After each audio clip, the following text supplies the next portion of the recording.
जय जिनेन्द्र। यह कहानी सम्राट संप्रति की है। बात उस समय की है जब कौशाम्बी में भयंकर दुष्काल पड़ा था।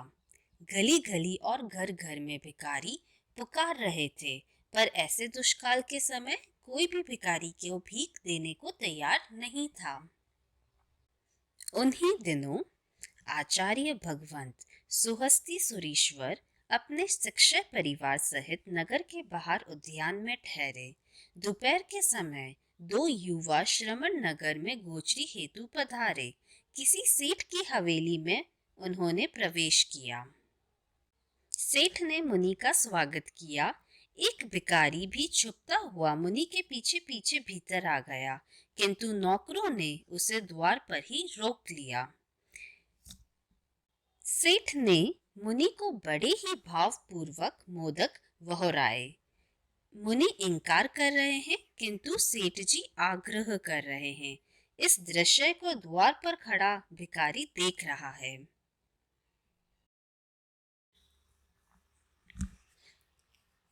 वह सोचने लगा, कहाँ इन साधुओं का जीवन और कहाँ मेरा जीवन। मैं मांग रहा हूँ, फिर भी मुझे कोई देने को तैयार नहीं है, और ये मना कर रहे हैं, फिर भी सेठ इनको देना चाहते हैं। धन्य है इनका जीवन। इधर मुनि भिक्षा लेकर बाहर निकले। भिखारी ने सोचा, इस कंजूस सेठ से तो कुछ मिलने की आशा नहीं, क्यों न मैं इन साधुओं से ही मांगूं।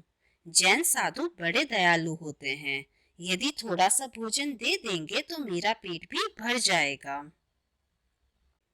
भिखारी मुनियों के पास गया और बोला, हे मुनि, 3 दिन से भूखा भटक रहा हूँ।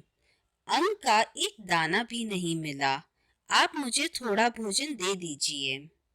मुनियों ने कहा, भोजन देने का अधिकार हमें नहीं है, तुम हमारे गुरुजी के पास चलो।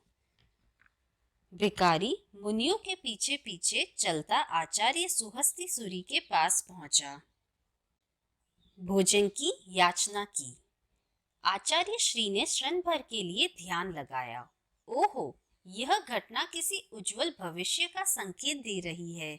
इस भिखारी की आत्मा एक दिन जैन शासन की प्रभावना करेगी।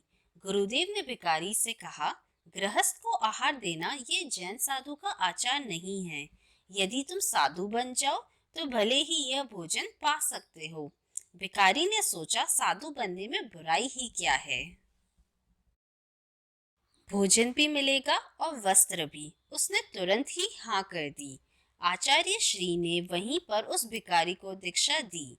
वो कहा, अब तुम चाहे जितना भोजन कर लो। बहुत दिनों से भूखा भिखारी भोजन पर टूट पड़ा।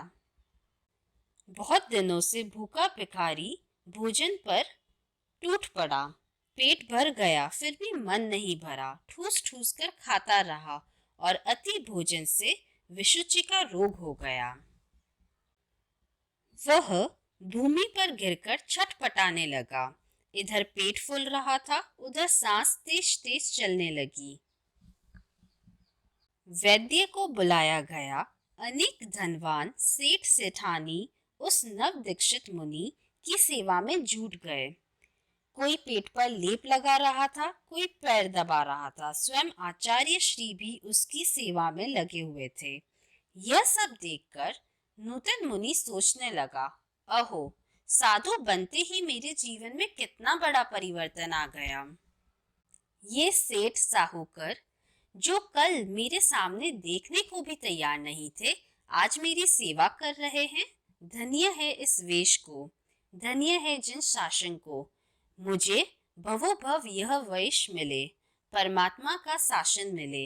इस प्रकार शुभ विचारधारा में बहते बहते नव दीक्षित मुनि का आयुष पूरा हो गया। एक दिन के संयम के प्रभाव से भिखारी से मिटकर सम्राट संप्रति बना। चाहे मोदक खाने के लिए दीक्षा ली, किंतु मरते मरते जिन शासन की अनुमोदना की थी, सचमुच इस वेश का भी प्रभाव कितना है। एक बार सम्राट संप्रति अनेक देशों पर विजय प्राप्त करके अपनी नगरी अवंती में लौटे। सभी नगरवासियों ने सम्राट का भव्य स्वागत किया। पूरा नगर लेने के लिए आया, किंतु अभी तक संप्रति की मां नहीं आई। संप्रति की आंखें अपनी मां को ढूंढ रही थी। सम्राट संप्रति का रथ जैसे ही राजमहल पहुंचा, वे रथ से नीचे उतरे सीधे राजभवन में पहुंचे। मां के चरणों में प्रणाम किया और बोले, मां, क्या अपने बेटे की अपार समृद्धि और वैभव देखकर तुम खुश नहीं हो?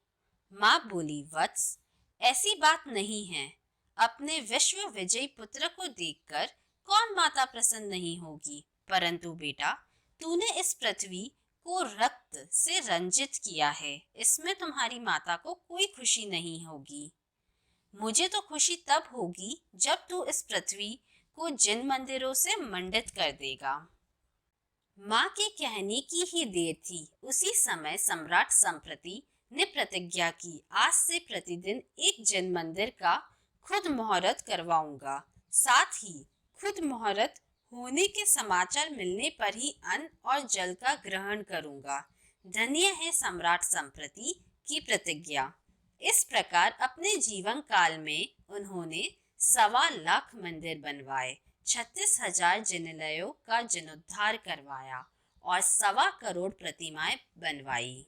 सम्राट संप्रति ने जो प्रतिमाएं भरवाई, उनकी पहचान स्वरूप कोहनी पर पत्थर के लड्डू लगे हुए हैं। आज भी भारत भर के अनेक जिन मंदिरों में संप्रति कालीन की वो प्रतिमाएं विराजित है। इस कहानी से हम यह सीख सकते हैं कि जैसे संप्रति ने जिन मंदिर निर्माण की प्रतिज्ञा ली, हम तो इतनी ही प्रतिज्ञा ले लें कि जब तक जिन मंदिर के दर्शन नहीं करेंगे, तब तक अन्न जल का त्याग करेंगे। धन्यवाद।